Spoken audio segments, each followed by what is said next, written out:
Question back here. Mr. Schaefer, Hey, it's Ed. You know that. I have a list of concerns and questions that hopefully you can answer and address. Awesome. And Don't count on me answering them, but I'm glad to hear them. okay, one of my concerns, and these are in no specific order, with the needs of the future, will we run out of our surplus money quickly? And most of the reason why we would run out of that surplus money is because of oil development for the road infrastructure that we're going to have to continue to build on, for water infrastructure, and for housing concerns in western North Dakota. Williston is already asking for $111 million for infrastructure needs for their city alone. How many more cities are going to ask for more infrastructure money, and will that deplete our surplus faster yet? Mm-hmm. If oil extraction taxes are so high, why did Occidental just spend $1.4 billion on 188,000 acres of land? It wasn't to let it sit idle, it was to make money. Oil companies continue to move to or expand in North Dakota, not leave, as Ed Schaefer says. Sorry about that, Ed. Otherwise, they would not even showed up here if the tax was too high. Right. My own concern. Sure. The lack of infrastructure may make the oil companies less attracted to North Dakota than the oil tax. And to build up that infrastructure, we need the tax revenue from the industry that is causing the need for said infrastructure. If we are actually to invest in North Dakota, we should be hanging on to our taxes, or keeping our taxes as is. This is a one-time harvest for North Dakota oil. Depending on the price of oil and number of barrels produced, the actual amount of lost revenue could be closer to $600 million per biennium. This was a number that come from the North Dakota legislature, by the way. Do we know that the other states that Mr. Schaefer is referencing are not in the process of raising their taxes to ours because it's a way for them to solve their deficit problem? And if people are moving to North Dakota at an 11.5% oil tax, are people going to leave those states, or are those states going to raise their oil extraction tax to 11.5%, so they raise their revenue dollars also? And that's it. Cool. Can we take them one at a time? Keep the mic, because we want to go back. I already forgot the first question.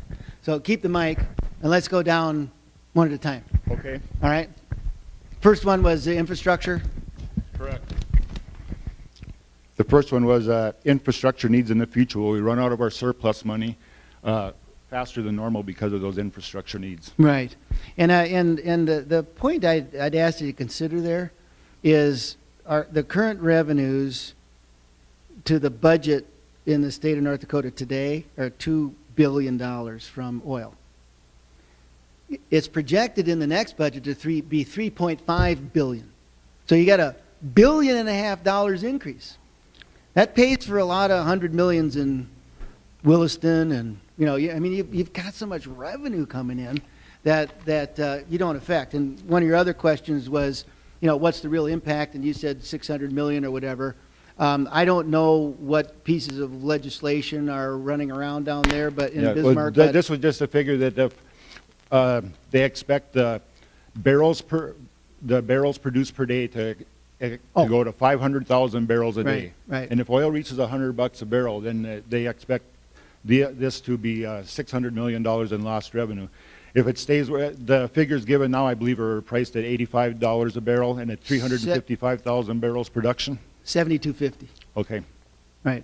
See, that was the wrong quote, so I'm glad you set me straight. Well, whatever. It doesn't matter. I mean, that's your point is we have a certain increase coming in, and that's why our revenue is going from $2 billion to $3.5 billion. And so why would we want to give away all of this money when down the road we might need that money for North Dakota's own needs, and we give it to the oil companies so they could stick it in their pocket? Right.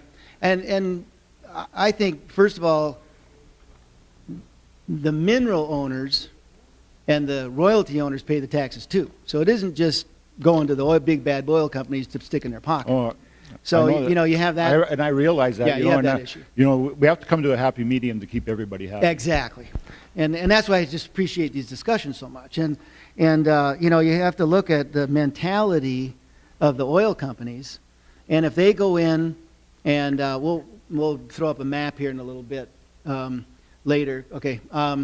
If they go in and say on a section of land and drill a discovery well so that they're holding those minerals, once that happens and they can never lose the lease on those minerals, the value of the oil comes to the oil company in the ground. They've discovered it. They know it's there.